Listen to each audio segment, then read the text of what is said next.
Nia Ramadhani terlihat merayakan ulang tahun putra bungsunya Magika Zaladri Bakri di Amerika. Setelah bebas, Nia Ramadhani memutuskan untuk langsung berlibur bersama anak dan keluarga besarnya termasuk Abu Rizal Bakri ke Amerika. Selain pergi berlibur, Nia yang kini sedang diliputi kebahagiaan lantaran bisa kembali berkumpul dengan keluarganya itu ternyata juga turut merayakan ulang tahun putra bungsunya. Tampak lewat berbagai unggahan di media sosial miliknya, Selasa tanggal 10 Mei tahun 2022 Nia membagikan meriahnya suasana ulang tahun kelima Magika yang diperingati bersama para saudara.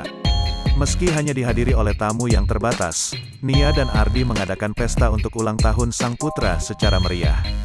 Selain itu suasana ulang tahun Magika kian meriah dengan disediakannya kolam busa berukuran raksasa yang bisa dimainkan para tamu. Hadir pula Abu Rizal Bakri serta ibu kandung Nia Ramadhani yang ikut memeriahkan pesta ulang tahun Magika.